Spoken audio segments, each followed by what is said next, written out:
Hello everyone and welcome back to another episode of Questionable Treatment, where I tell you things that you had no idea you wanted to know.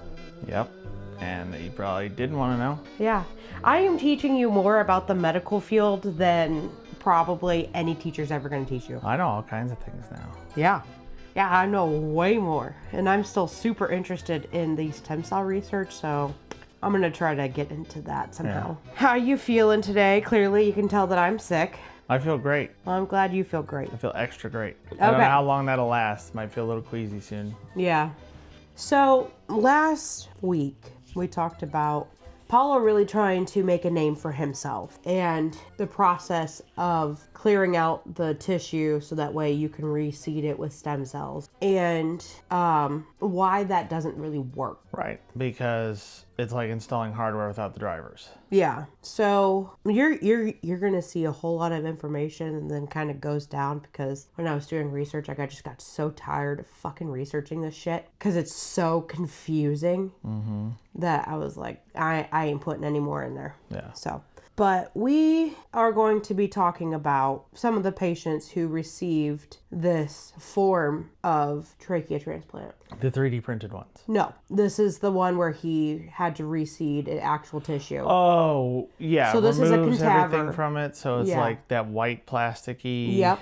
Yeah, decellularization. Yeah, got it. We're talking about those, the cadaver tracheas. I'm going to go through a couple. I'm going to tell you some more stuff, and then we're going to go through the plastic ones, okay? And then we're going to talk about his downfall and everything. It is bizarre. Just because we've had our 3D printer going for the last 2 days, printing like hooks to hang up headphones and purses, and now we've got the cup holder things that we're attaching to the couch, and somebody somewhere decided, yeah, you can totally make a trachea and put that in somebody's body. So that's probably something that you could do, but I was actually wrong about the actual process. They made it sound like it was 3D printed. It's not actually 3D printed. Oh, at least there's that. Yeah. At least he didn't go to Micro Center and buy like a cheap 3D printer and be like, this is probably okay. So...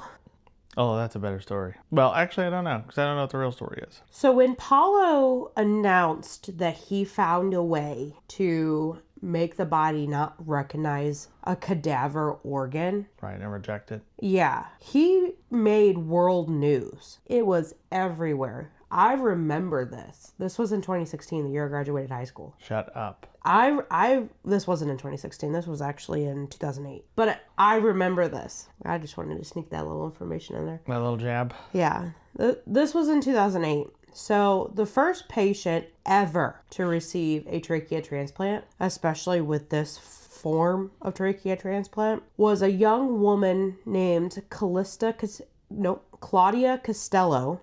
Callista's a cool name. Of Barcelona, Spain. She was operated on June 12th of 2008, which is really weird because the article I was getting the patients from listed day, month, year. And that was... I didn't realize that they did it that way until it was like some date like October 30th, and it was 30/10. I'm like, there's no 30 month. Right. What the fuck? I was like, I've been doing this wrong the whole time. Getting the dates wrong? Yes. I had to go back and fix them all. She was operated on June 12th of 2008. She had damaged airways from tuberculosis and was actually doing okay enough and could wait for a transplant when they got a match for her, because they were able to do transplants. It's just really fucking hard. But the body would reject it. Right. I talked about that the last episode. Yeah, people don't have a spare trachea. You got to get them from someone who don't need it no more. But I didn't know tuberculosis would do damage like that. I knew that it was still around. The brachial branch. Yeah. Which is what I call it. So it's your trachea, brachial branch, then it goes into your lungs. Yeah. It damaged that. I thought tuberculosis was one of those things where it used to be deadly, but now it's like a shot or a vaccine and you're good. Or maybe it is. Maybe it progressed too far before they recognized it and damaged something. Yeah. Remember, this isn't the United States. I don't know what. Well, I mean, most developed countries have better health outcomes than we do. No. Better life expectancy, lower cost. Better life expectancy. Fewer people dying of preventable diseases. No, their health is about the same as ours. It's just they have better food because they don't get all these like preservatives and shit. Or let's put this radioactive blue dye in your food, so whatever. Yeah. But I'm pretty sure hers progressed. She got tuberculosis when it was a big thing, and then it progressed. But it's a bacteria. You just get antibiotics for it. Right, yeah. The only reason I know anything about it is because of Red Dead 2. Yeah. Tuberculosis plays a part in that game. I know that's not one of the ones that we played together, but I think I told you a little bit about it. Yeah. It's like 20 years after the game takes place. Just an antibiotic shot and you're good.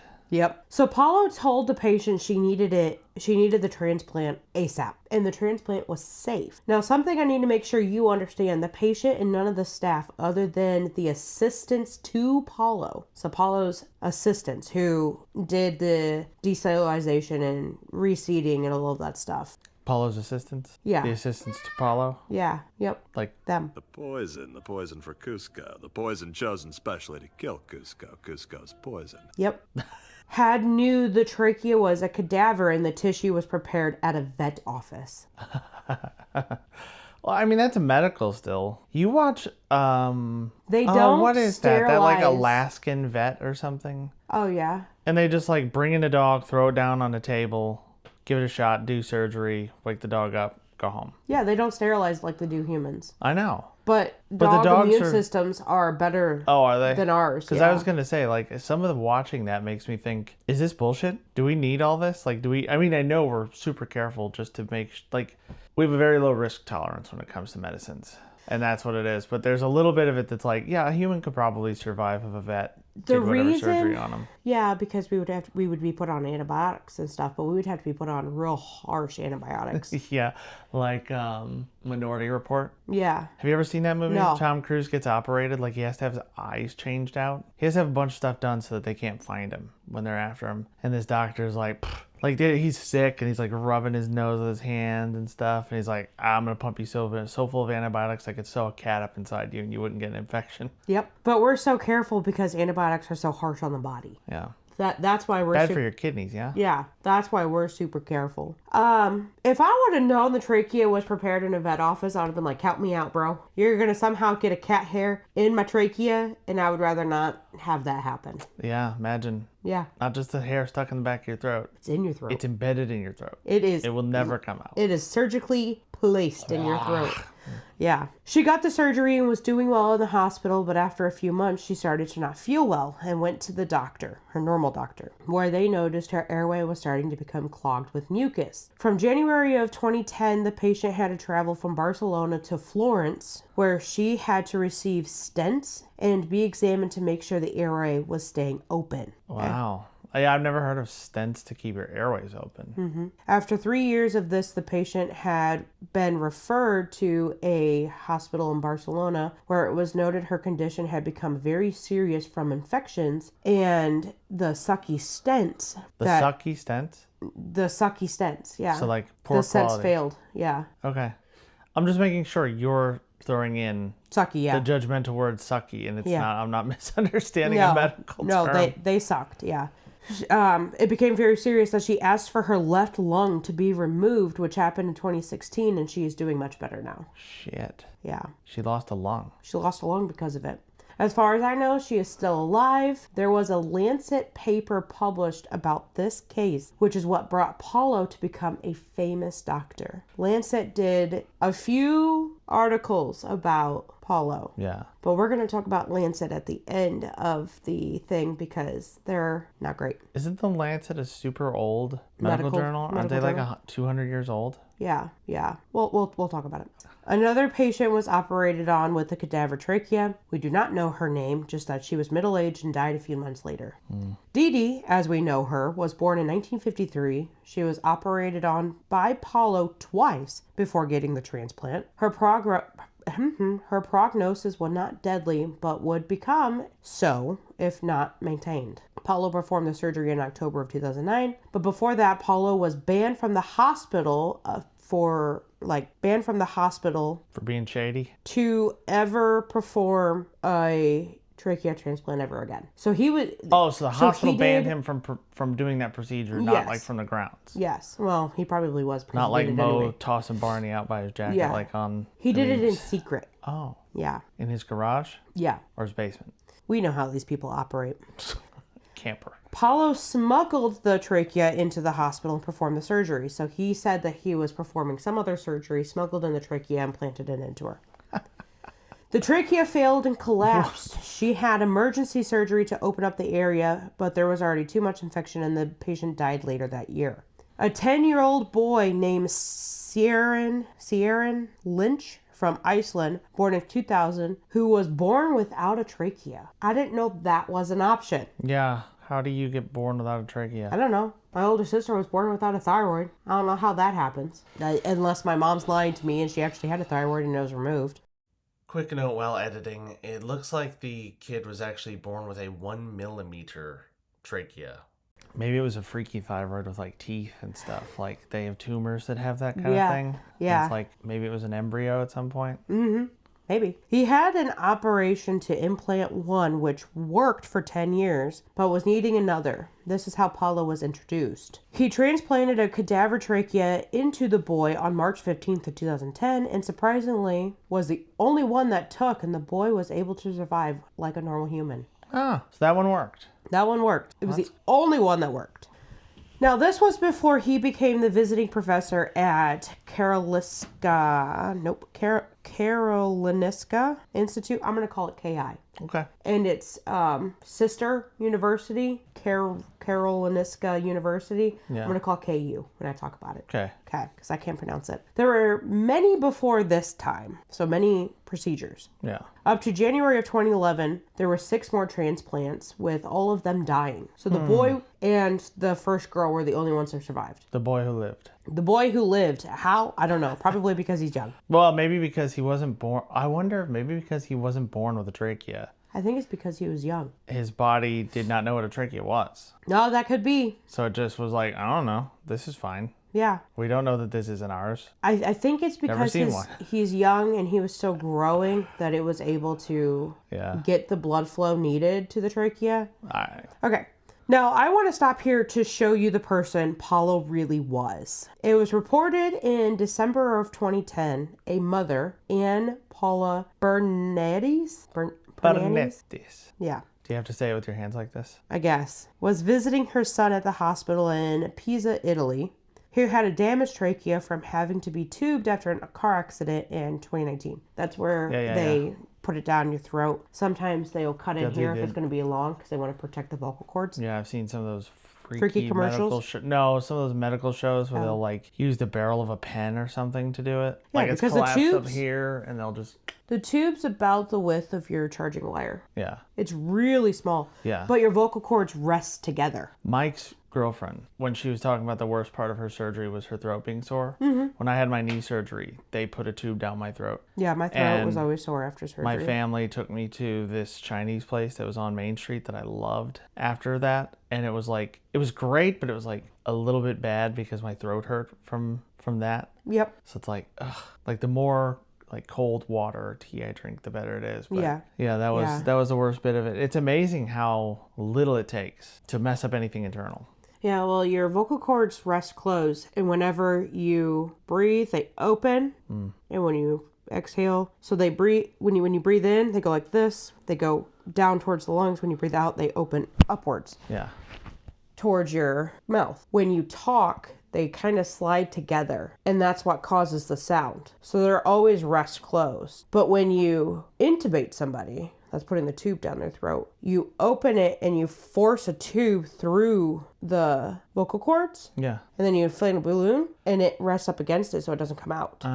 So it's not that after a while it will damage your vocal cords, but that's why your throat hurts, because it irritated your vocal cords and it's causing pain there. Gotcha. It's not anything to do with your lungs, or like your esophagus, because you better not be having air pumped into your stomach. But I can breathe into my stomach. Yeah, most people can. Can they? Yeah, it's because you're passing the epiglottis. Yeah, you can just will it to happen. Mm-hmm. I know a lot of people who can't do that. Yeah, that was a good trick. I haven't done it in a long time. I was like the only one in my grade school classes who could do that. I could just breathe into my stomach and let out the most cacophonous belch you've ever heard from like a third grader. Yeah, I can't close off my sinuses, but I can do that. I've always wondered if I could pour like a beer, just open up my stomach. Yes. And just pour a beer straight down there. Yes. but I'm afraid. Because there's I'm afraid I'm going to pour it into my lungs. Yeah.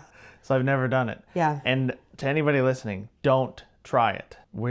Do not try it. But if you do, let us know if it works. No, don't do it. If you've done it before this, let us know in the comments. But don't do it because we said it. Because you might drown yourself. That's a good possibility, but you're probably just going to cough it up before you actually drown. Yeah, probably just. I always figured I'd probably just go and spit up like the first thimbleful. Oh, you're going to cough so much. Because there's little hairs at the end of your, I think it's hairs, at the end of your branchial branch that if you touch it, I'm pretty sure that's how they used to do it. Now they have actual visual to see if they get it placed, but they used to go down and touch it, and if you, because you'll involuntarily cough because something touched the brachial branch. Even if you're knocked out? Yeah. Yeah. It'll just cause you to start coughing. That's how they knew they placed it right. Gotcha. I think. Fascinating. I could have just heard wrong information. Fascinating. But I think that's how they did it. Might have watched a bad episode of Grey's Anatomy. I'm smarter than Grey's Anatomy, thank you. We're getting off track here. Okay. The mother saw Paolo on the news, and he came up with a way to replace a trachea without the immune response. And she knew her son was going to need one at some point, so why not have the famous doctor do it? Yes, the Miracle Man. Now, if you're a famous doctor, I ain't trusting nothing coming out of your mouth. Because most doctors, if you're actually in it to be an actual doctor, are not famous, will write an article, become famous for like a week or two, and then be out of the spotlight again. Yeah. This guy did everything he could to stay in the spotlight. Gotcha. Yeah, most doctors publish every once in a while, right? Mm-hmm. You probably have to stay in whatever academic circles you might be in if you're doing that kind of thing. If you're doing that kind of thing, That's another reason I didn't go to get my PhD and keep teaching at the college, because they told me I'd have to publish. Yeah, well, you'd be able to do it now. I'm giving you a whole bunch of information for that. Not medical stuff, but they said I'd have to publish, once a year or twice a year, something like that. I was like, nah, I don't think I want to. Yeah, like, I don't know what to write. Like, what would I write about? I mean, my specialty was a whole bunch of information like here. Basically behavior, but anyway, go on. So if you're in the news a lot, it just seems kind of sus to me. So I'm very picky about my medical processes, as many people have found out. Let's see, was I teaching college before you graduated high school? Yes. You grave robber? Yes. Okay, back to the case. This young man was 24. His name was Danilo Bernardes Pedrosa. Oh, God, it's so good. Your pronunciation is just on point. He was referred to Paolo on his mother's request that got the trachea transplant, which he got in January of 2011. After complications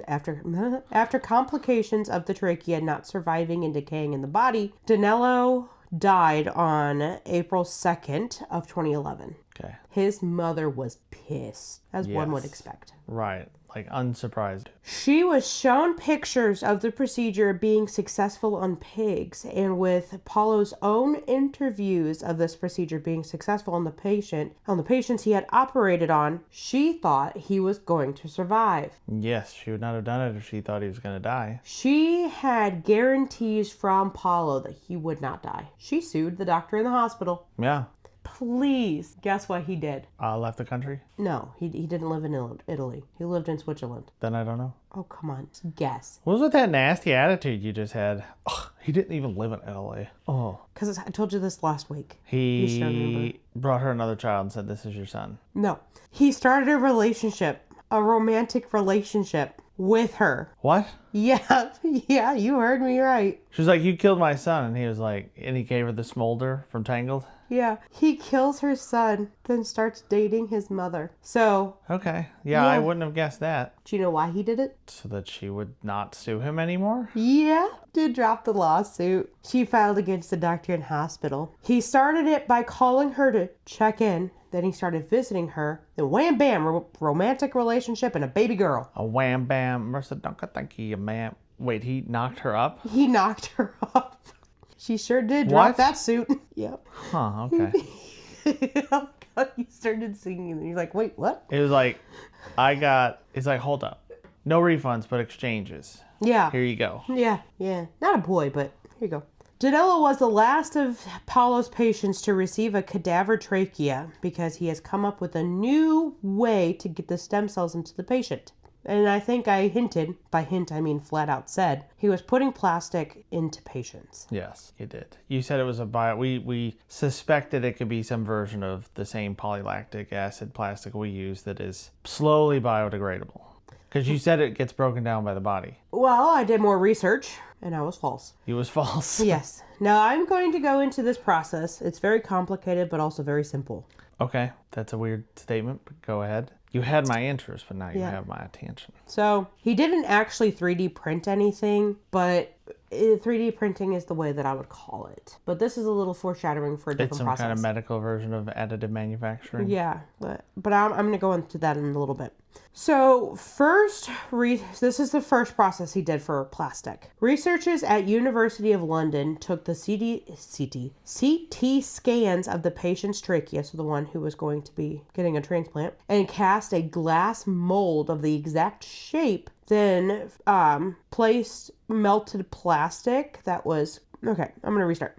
Took the CT scans of the patient's trachea and cast a glass mold of the exact shape. Then the first plastic used was coated all around the glass. That plastic was polyhedral oligometric sisequinacid. Nope. You're gonna summon a demon if you finish saying that. Silsesa Oh God, here we go. And polycarbonate urea urethane. POSSPUC. Urethane, I know that word. Yeah, urethane. This was the first way plastic was used. Okay. So this does not degrade in the body. Oh. It withstands the immune response. Okay. And it's porous, usually. Once the plastic was to the shape that was needed, he would take the glass out of the model, I guess by cutting the plastic. Then he was doing the same process from before, drizzling the stem cell solution over the plastic. This process for Paolo took 48 hours. He would drizzle the stem cell solution over the plastic over the course of those 48 hours, with tissue not developed yet. This was done at KI. He would then place the thingy into the patient after taking out the parts needed to be removed. This is part of the process that does not change. Okay. Now, I feel like I'm pretty good at giving you more information than you would be able to find on the news. That is something I wish I knew more when watching these documentaries. Even though I wanted to know more information, I never really searched for it unless it was pressing on my mind. Okay? I hope my want for more explanation is helping y'all with the need to know why these things did or did not work. So let me explain to you why this was a very bad idea. You ready? The first thing that was messed up is you need a bioreactor. This is something that you saw me fantasize about because it looks so fucking cool. That sounds like some Star Trek stuff. This looks like a very fancy fermentation tank for beer. Ah, okay. That's what you were, yeah. Yes. That sounds like we would need to reverse the polarity on the microbioreactor, whatever you said. Yeah. This machine is probably 1 million times more expensive, way cooler, and the contents coming out of the machine are not edible or desirable to most. What this tank does is create space for cells to grow, stem cells in particular. Now you know why I said for most, because it creates tissue. Right. Now bioreactors have been around for many, many, many, many years. The first bioreactor was created in China, of course, in the year 7000 BCE. Whoa. It was a clay jug. Yeah. So a fermentation tank, bioreactor. Yeah, there's just an anecdote, but there was some woman who won some like medical award for research. And she was like, literally all I did was read this from like a 5,000-year-old Chinese medical textbook. Yeah. We just forgot about it. Yeah. There was a cure to like this disease all along. Because China, as far as I can tell, like from my history studies in school, like China was the most advanced country in the world for like thousands and thousands and thousands of years. Yeah. It's basically only since Recent Mao times. in the communist revolution that they weren't. Yeah. So bioreactor is just a fancy term for making things grow and change. Very fancy. In the 1940s, the first bioreactor was created for medical purposes. It was used to grow the mold to make penicillin. Oh God, I'm getting now, worse. I know penicillin is related to penicillium. Yes, the mold. Yeah. Is it the same thing? Do you get penicillin from... Okay. Because I told you I was looking into cooking videos and all this because I've been obsessing over food. during my 30-day fast. And I came up with some 1920s recipes that involved like old school hard sausages, the kind that we were talking about that are dry. They don't need to be refrigerated or anything necessarily. Like you could just wrap them in wax paper and take them on a camping trip and they'd be fine. Apparently there's white mold that grows on them is penicillium. Yeah. Or penicillum. Yeah. Whatever it is. Ilium. But they were saying like, the thing that I was watching about how to prepare this stuff, they're like, do not worry about this mold. Like, this will help you if anything. Like, eat it. It's fine. Yeah. And I remember reading something about it, but I couldn't remember if they were exactly the same or not. Yeah. Penicillin comes from that. So the whole reason why food had that on it, probably this dried sausage, and it came in contact with bacteria. I don't know if it was TB. I don't know if that's when antibiotics were created, and it killed it. It killed the bacteria. Yeah, it was a doctor discovered it because he accidentally just left a petri dish out that had it in there, and he found that it wiped out all the other bacteria during like over a weekend or something. Yeah, that's how it was created, and then everybody was pumped full of penicillin. Now everybody's allergic to penicillin. This is why you don't give antibiotics for a viral infection. Now, because we switched from penicillin to everybody getting amoxicillin, a lot of people are allergic to amoxicillin. I'm allergic to amoxicillin, and it's because of all of this. Yeah, I'm not allergic, but it doesn't seem to do much to me. Yeah. I need augmentin. It's because you have immunity to it. That's why we have things like MRSA and other resistant bacteria or to antibiotics. It's like because we overuse it. We overuse it. And if I get one more fucking person coming into the goddamn motherfucking urgent care and I take the temperature and they go, oh, that's high for me. I'm usually this. I'm going to punch straight in the fucking face. God, that pisses me off. If it's not a fever, shut the fuck up. All I know is you normally run at 97 and you start feeling feverish when your temperature goes up to 98. Yeah. It's not a fever. Whenever I'm sick, I don't feel better until my temperature is back down to about 97.4. That's great. Don't tell nobody. If I'm still reading 90, I don't talk about it, but I know if I'm still reading 98.6 or 98.8 and I still don't feel good, I'm probably not 100% over it. This whole weekend that I worked, I take somebody's temperatures. Oh, that's high for me. Isn't the guy, didn't the person who just said this is the average body temperature, didn't he just take his average body temperature and say this is probably everybody? No. But I read that somewhere. I mean, that could be wrong. Not as far as I know, no. Okay. It's the ideal body temperature because it's in between the two. It's in between 99 and 97. It's the ideal body temperature. It's an average. Oh, is it just an average of kind of the normal high and low? Yeah, it's an average. I'm curious. We are so far off. And you can cut my rant out. I was just ranting. Nah, I might not cut it out.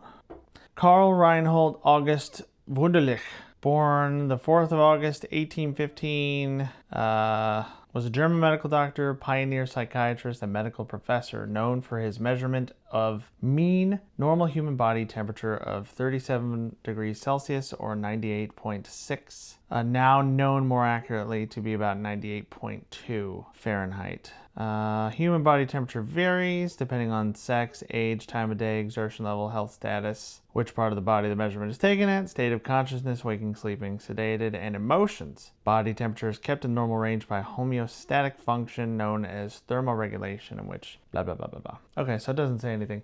I'm sure I read at one point, like, this dude just was like, well, this is my normal body temperature. This is probably everybody's normal body temperature. So maybe that was BS. It did say mean. Yeah, it said mean. Yeah. Thank you. Okay. Back to what we were talking about. Back to what we're talking about, because I do have to go to work later today. The bioreactor we are talking about was created by NASA. You see what I have to deal with, people? The bioreactor we are talking about was created by NASA to be able to bring tissue back from space. From what? Aliens? If somebody was sick and they needed a culture done, they'd stick it in that. Oh. There was another use that was found out about it, though. It was a good environment to grow tissues. This machine was created in 1992. What does this machine do? My lovely husband asks. I am more than happy to tell you. It combines vitamins, minerals, salt, water, carbon, and other nutrients needed to grow and culture tissues. The liquid is called growth medium or culture medium. How creative.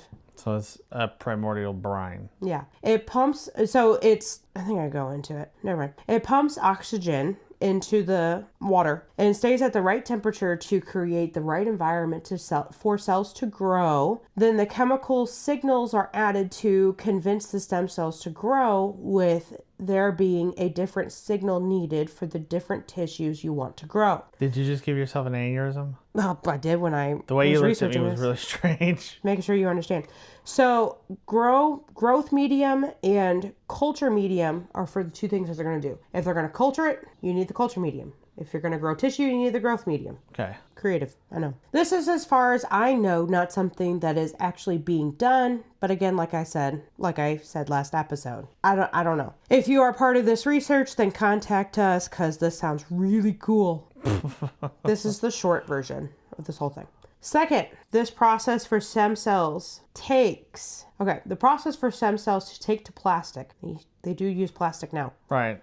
And start to grow takes weeks and even up to months. And he was taking 48 hours. And he was taking 48 hours. This process was used for grafting skin, bone, and cartilage. So they'll take plastic. He was doing prime shipping on his tracheas. Yeah. So they'll take plastic, they'll drizzle the stem cells that they needed. So they'll take stem cells from the skin or from bone marrow, from bone and cartilage. Right. They'll drizzle it over plastic, put it into the bioreactor, take it back out, drizzle more, put it, and it'll take a while for it to, and then they'll take that off of the plastic and surgically put it onto you. So that's how you get your skin grafts. You're welcome. I know you wanted to know that. Third, God, this is where I need a whiteboard. There is no blood supply to the implanted piece. The Palos do. Yeah, I need a whiteboard. The implant would cause pressure on the end of the trachea and the tops of the bronchial branch, making the smaller blood vessels supplying the everything to die,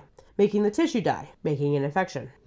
It is really hard to transplant a trachea because there is not one main blood supply feeding the smaller vessels. The blood comes from the inferior thyroid arteries and the branchial arteries, where they meet in the middle.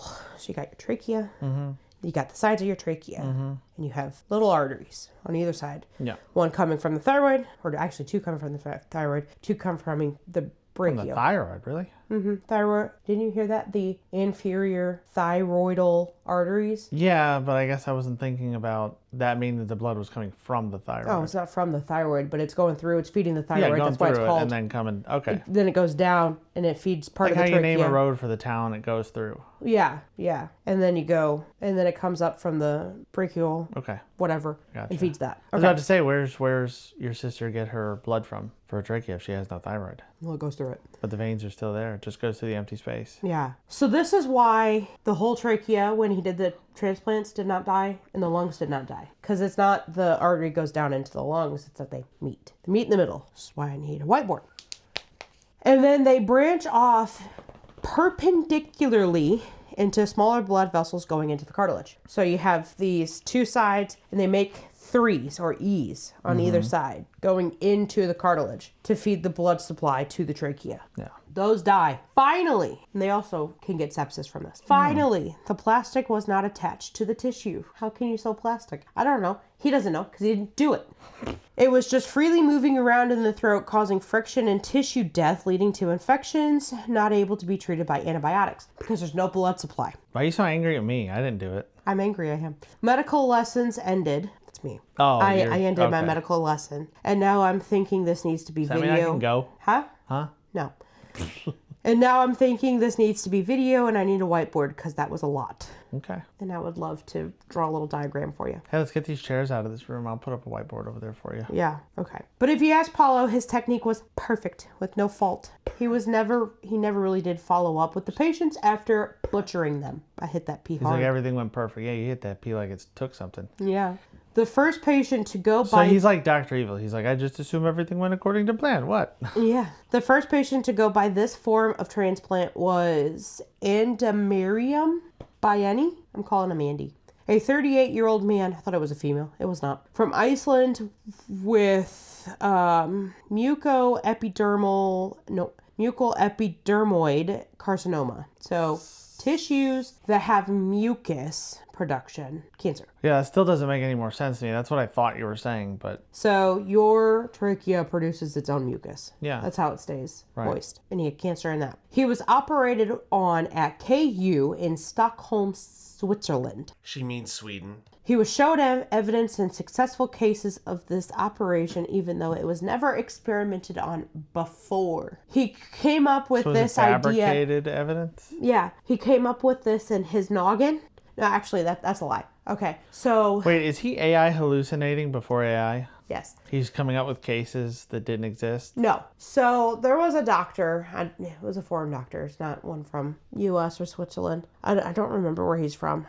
Might have been Germany. Who tried to do this before, and he tried to implant plastic tracheas into pigs. And he would check up on them every so often. But all of the pigs died. Yeah. I don't remember the doctor. I didn't go into the research for this. Poor pigs. But he took the pictures after it was implanted, like a month or two after it implanted on the pigs who survived for that month or two, and it looked like it was going well. He took those. He didn't tell the patient that all the pigs died. He showed the patient these pictures and said, see, I did studies. So he took somebody else's work, but not the actual evidence of it. Yeah. Not the complete story. Yeah. So... Sounds about right. He underwent the procedure on June 9th of 2011 and died on January 30th of 2014. My older sister was living it up and he was dead because that's her birthday. January 30th. Gotcha. Yeah, I knew that. With Your dad complications. doesn't, though. Yeah, that's why you looked at me like I was stupid. No, I just wondered. Whatever. This was the year she graduated high school. No. 2014, yeah. She graduated high school 2 years before I did. She was turning 18, I think. You're welcome. From complications of everything, because this shit did not work.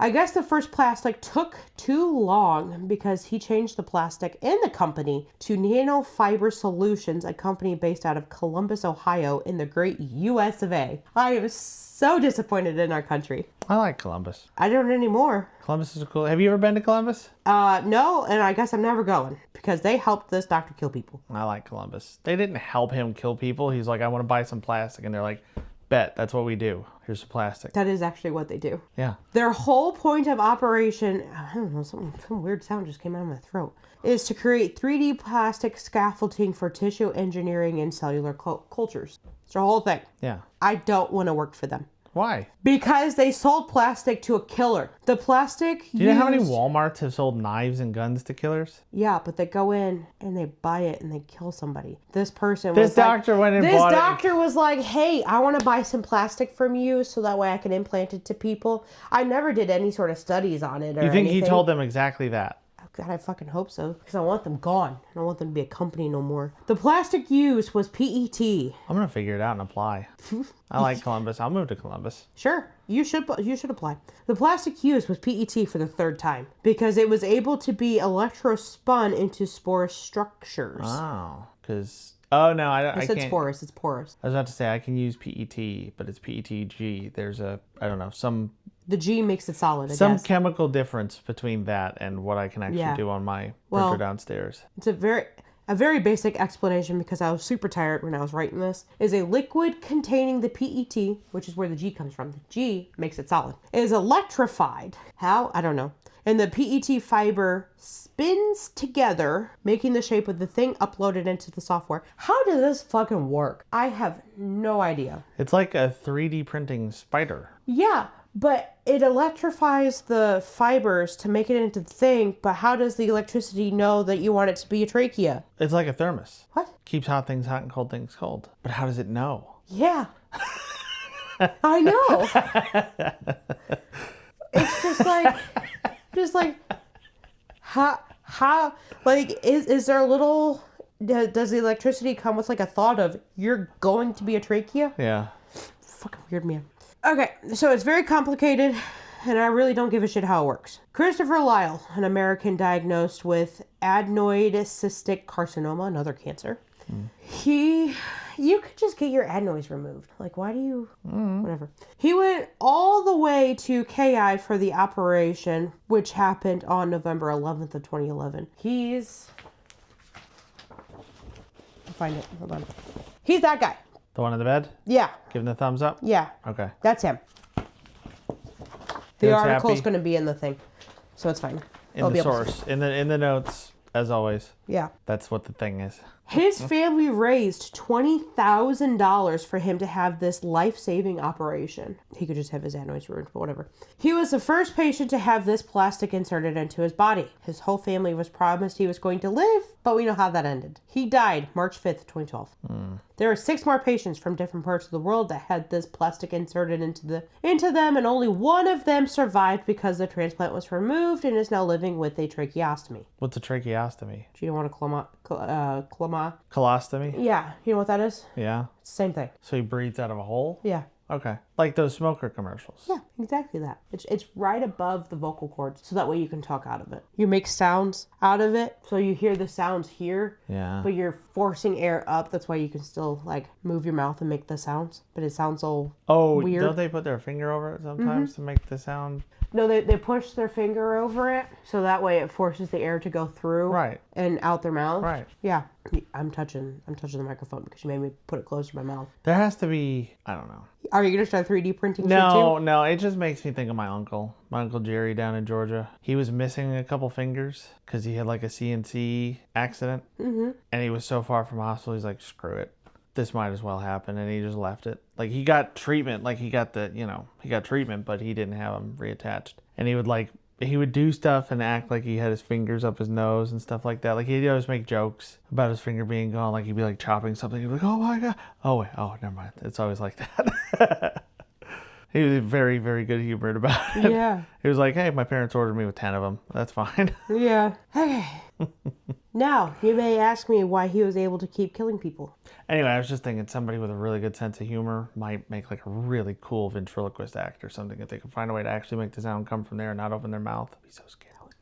Now, you may ask me why he was able to keep killing people. Yes, why was he able to keep doing this if everybody but 2 people died 3. and one of the people who survived lost a lung? 3, yeah. 3 people survived. Out of what, like 20? Thereabouts? Over. Okay.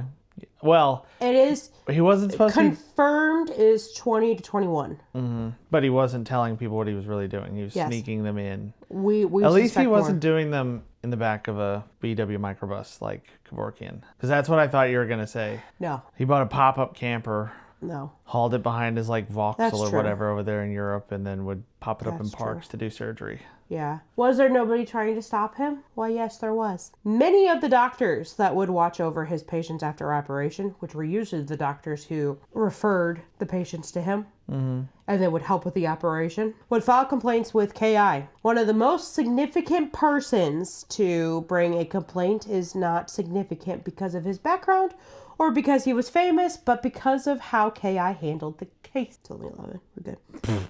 To start off this little side note in Paolo's history, there were many complaints made against him to KI that was being investigated by the Institute. The vice chancellor at the time was Dr. Anders Hamsten, and he called in an outside expert for this investigation, which started in 2015.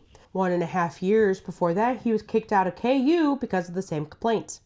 The outside expert, Dr. Bengt Gurdon, who was from Uppsala University Hospital, I have no idea where that's at, reviewed the work of Paolo in May of 2015 and wrote a 72-page review letter stating there was significant misconduct in 7 Apollo works. 7 Apollo works? 7 of Paolo's works. I just wanted to make sure that we clarify that. Yeah.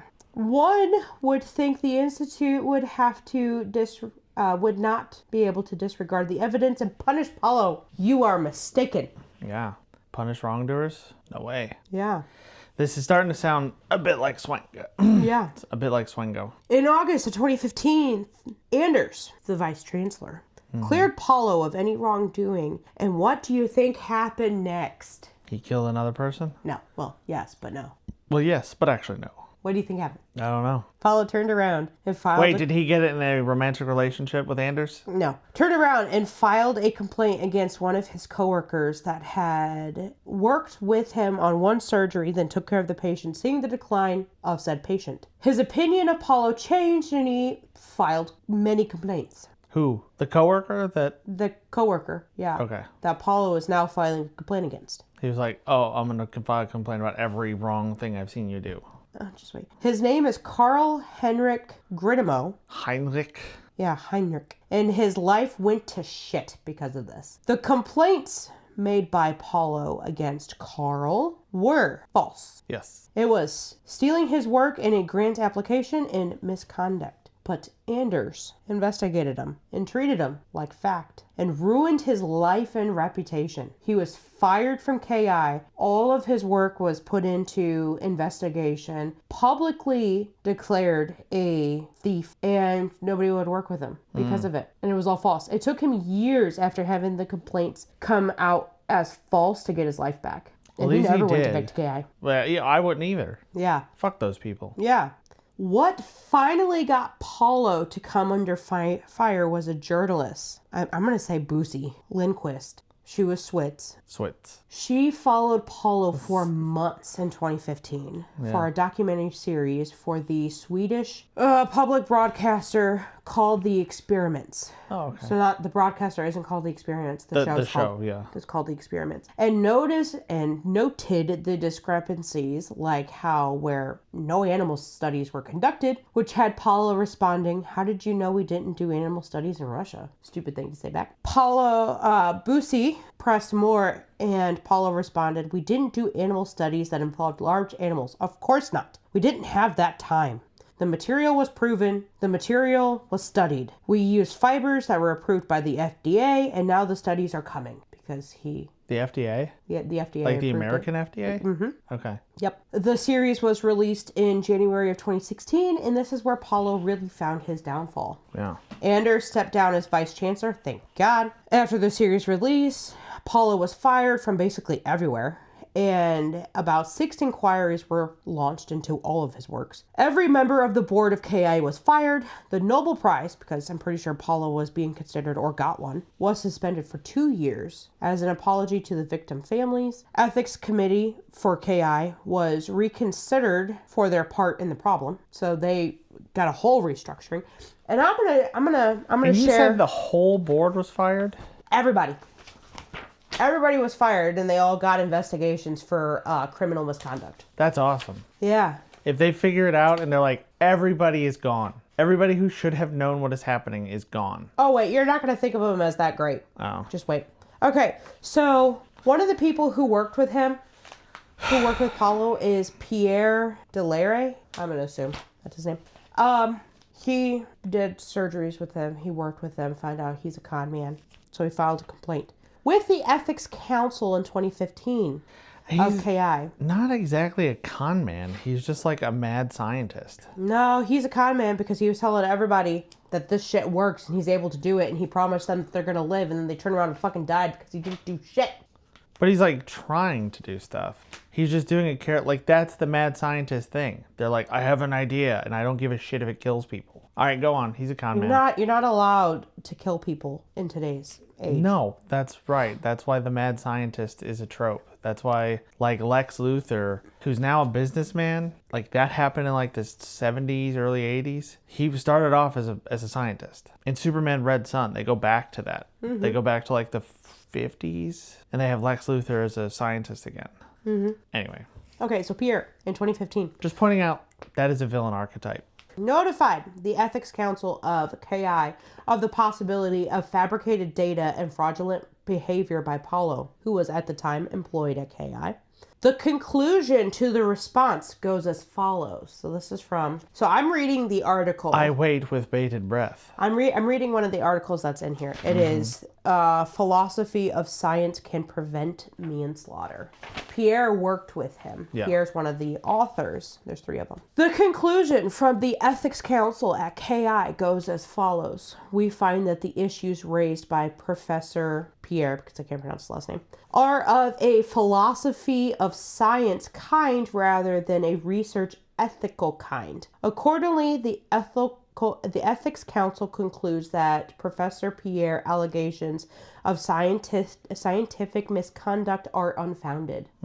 Because they said it's philosophy. They said, nuh-uh. It's philosophy. So... Go ahead and ask me, why was he able to do surgery to people that was not even proven? Why was he able to perform unproven surgeries. Because there is this rule, that if a person is about ready to die or is going to die, if they don't get this life-saving surgery, you can try right now, you can do procedures that have not gone through their full trial modes yet. Yeah, it's like on a lot of TV shows. Like we have this experimental treatment. It's your last hope. If you want to try it, let's do it. Yeah, but it has to have passed animal trials. He's saying he did this surgery because all of his patients were going to die.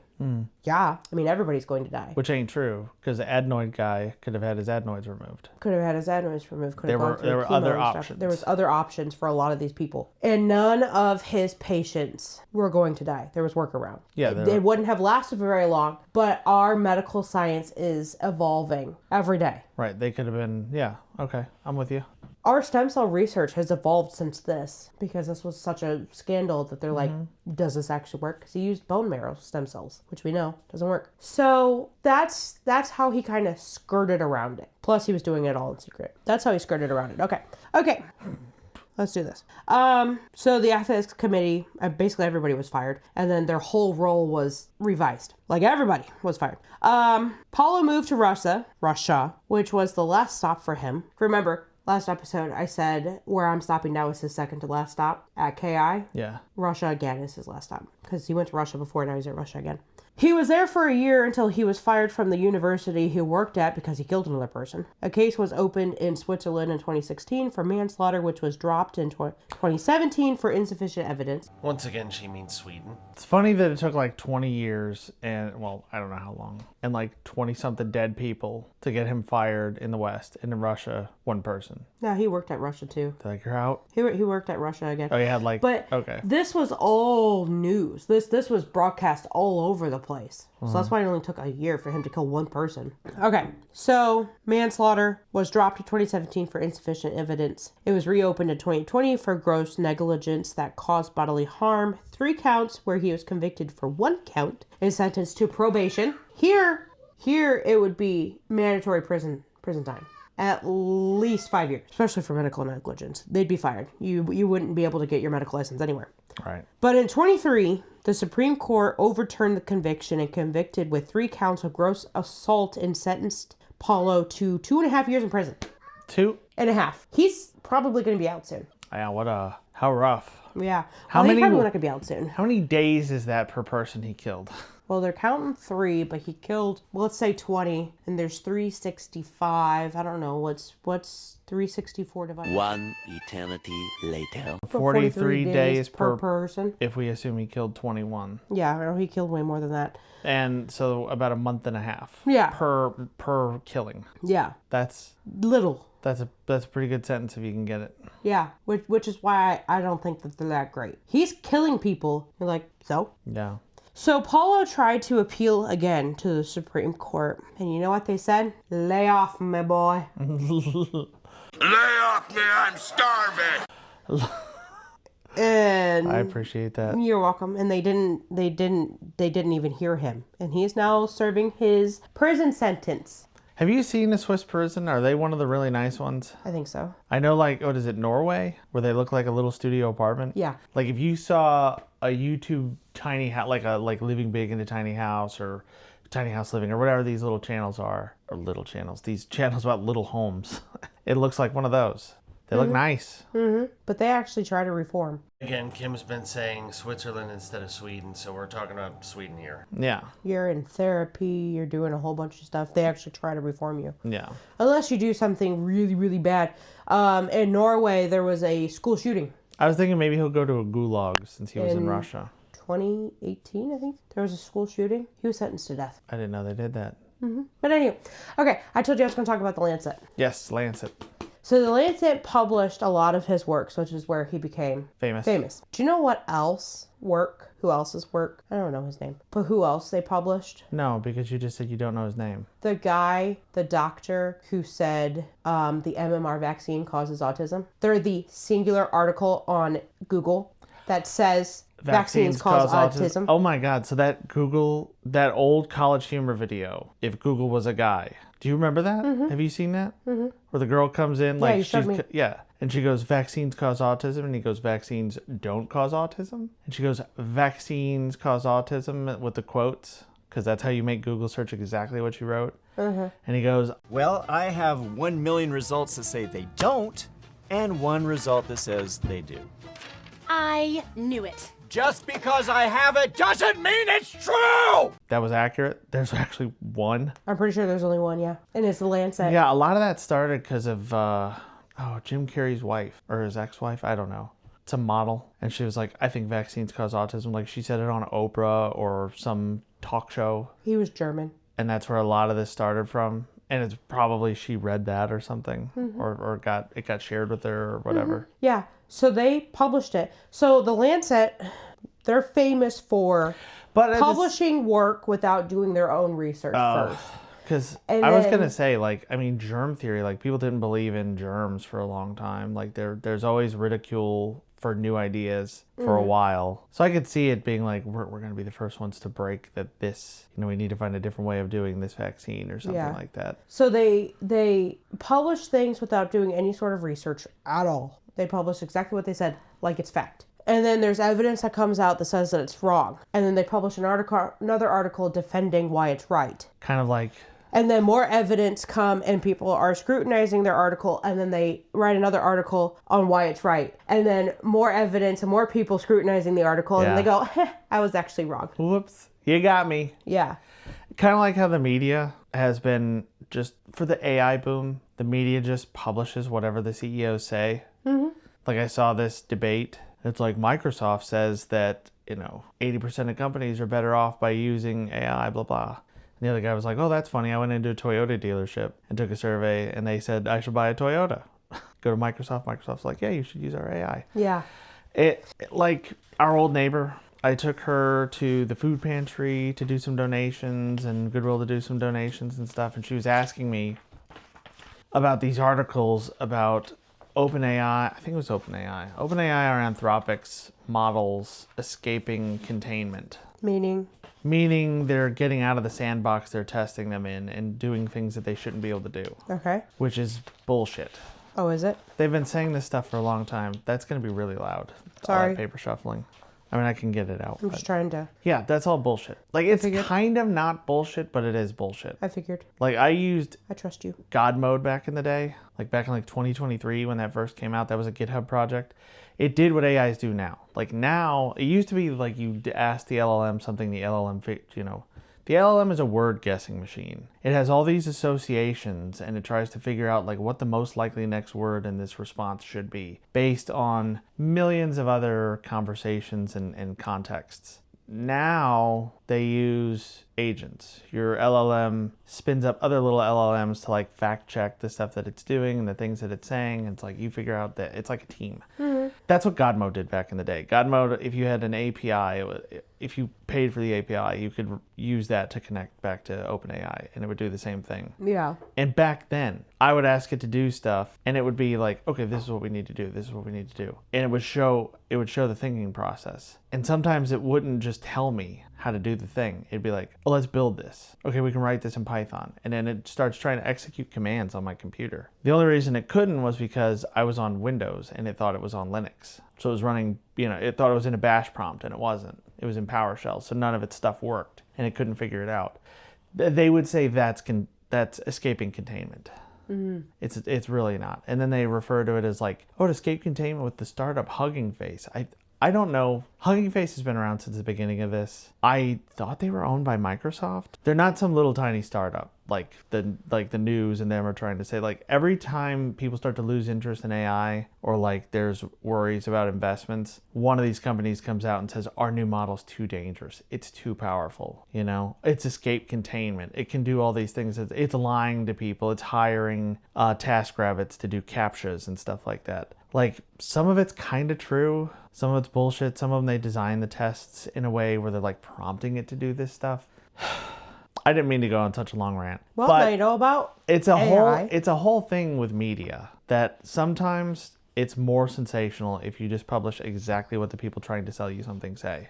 Yeah. And that's probably what the Lancet did. They're like, well, they have some shitty editor-in-chief who's like, just publish what they say because that's sensational and it's going to get people to buy the paper. They're still doing it. This was 2010. Yeah. This was 16 years ago. They probably still have the same staff for the most part. Well, what, do you think somebody got fired over this? No. Yeah. Oh, no. So it's still the same people. Like, well, let's just sell magazines. Now you know, don't trust the Lancet.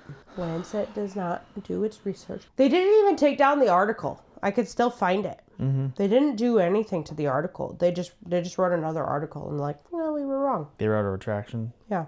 I mean, most magazines, like Wired, most magazines have some kind of retraction section. Like, well, I know Wired at least, they would have a corrections section where they'd say, hey, this thing that we said in the April edition was wrong. We got this wrong, or we got that wrong, or Yeah. whatever. It's always harder to find the retractions. And I think, in some ways, I think it's good to leave the article up, but there should be something to mark it that this is incorrect now. Like, we know now that this is wrong.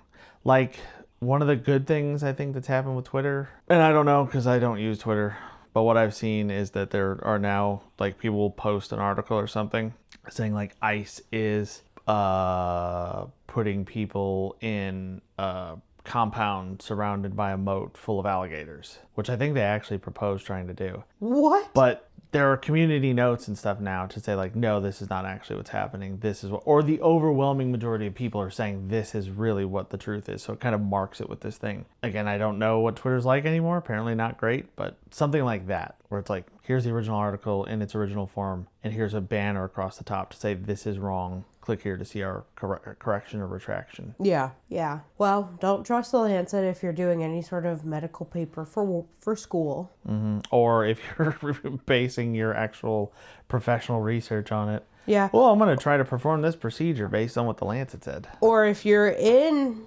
medical school and you need something to research, I suggest stem cells because it's very interesting. Mm-hmm. So if I have to do any sort of research paper, I know what I'm doing when I go back to school. Stem cells. Yeah, because it's super interessant. Interessant. But that's Paolo. He's going to be out soon. Very saddened by that because he does not deserve He'll to probably be. end up getting a job somewhere again and doing this stuff again. Yeah, no other country took any sort of actions against him. He killed one person in Chicago. He did the surgery in Chicago, went back out of the country, the person died. I feel like he should be convicted. He might be wanted here, but there might not be. He's not wanted? Nope. The Illinois government, as corrupted as they are, did not do anything. The U.S. government did not do anything. If he's coming from across The pond. country lines Yeah. and killing people here, he should be extradited when he gets out of prison and put in for third-degree murder. Not medical negligence, for fucking Not murder. even manslaughter? Not even manslaughter. For third-degree murder, which I'm pretty sure is manslaughter, but whatever. I have no idea. Second-degree murder. We'll go with that. Fucking first-degree murder. He fucking planned it, man. But he killed two Americans. One of them went over to Switzerland. The other one was in Illinois. Should be indicted for 2 counts of murder. So this was a little bit anticlimactic. Yeah. Just Switzerland Oh my god, it's still Sweden. finally got him. Like, they finally figured out that he was lying. Yep. But, He only gets 2.5 years. yeah, that's wild. I know. The U.S. needs to step up. It's like that article I read about some, I don't know, it was some immigrant or whatever. Like, he was from someplace else, I think. I don't think he was native British. But he committed some, like, violent crime, and they gave him, like, 6 months. And then he wound up moving to Poland, and he committed, like, a non-violent crime. But because of his history, they gave him, like, 20 years. It's like, oh, you stole whatever. Oh, but you also, like, raped somebody or did whatever and assaulted somebody. Okay, Yeah. you're too dangerous. Yeah. I wish that's how it worked here because we would have less criminals. It's just wild to be like, oh, we figured out that you did this and we figured out all these other things and we suspect you of all this. Yeah, 2 years. That's fine. Yeah, that's okay. But he's all over Netflix now. But again, I mean, was it really just to be famous? That's all he wanted? He claims that he wanted to help people, but he claimed a lot of things. I mean, that would be the only thing in my mind that would explain the short sentence. Is like he really was trying to do good, but he just went off the rails and wasn't doing enough preliminary research to prove his methods worked. And then he was lying to patients about it. Yeah, and then lying to patients, lying to the hospitals. I mean, there's a Lying lot to of the like media. more minor charges that you think they'd hit him with that would extend that sentence. Nope. Did he even lose his medical license? I think so. I mean, I would assume so, but I would who assume knows? so. I didn't say anything about that, but he has a medical license all over the place. I know he lost it in Italy. Well, good on the Italians. Yeah. I don't speak Italian though, so we can't go there. He never had Although one I can in the speak U.S. English, so I do this with my fingers. He's never had one in the U.S., so he can't come here unless he goes to school to get one or applies for it, which he won't. He's everywhere. His life is thoroughly ruined because of Netflix. Netflix is our hero. I know, yeah. Netflix does a lot to disseminate information about this stuff. Like the Jinx was responsible for getting that guy. Yeah. He said that he did it because he forgot that he was mic'd up. And he went to the bathroom and was talking to himself. Yeah, that was good. That was good. But the series something happened with my throat there. The series on Netflix is called Love Under the Knife. You need a transplant? No. Oh, okay. It's called Love Under the Knife. Yeah. What is that about? It's about him, Paolo. Why is it called Love Under the Knife? Because I don't know. Is it because he romanced that woman? Probably. And then he tried to romance Anders? I'm pretty sure it's called Love Under the Knife. And then he tried to romance that French doctor? It's like me in Saints Row 4, where I found out you can romance anybody in the game. Bad surgeon, Love Under the Knife, yeah. He did get a felony in Switzerland. No, Sweden. Sweden? Have we been talking about Switzerland this whole time and he's actually in Sweden? I don't know. He's somewhere. Do we have to re-record both episodes? No.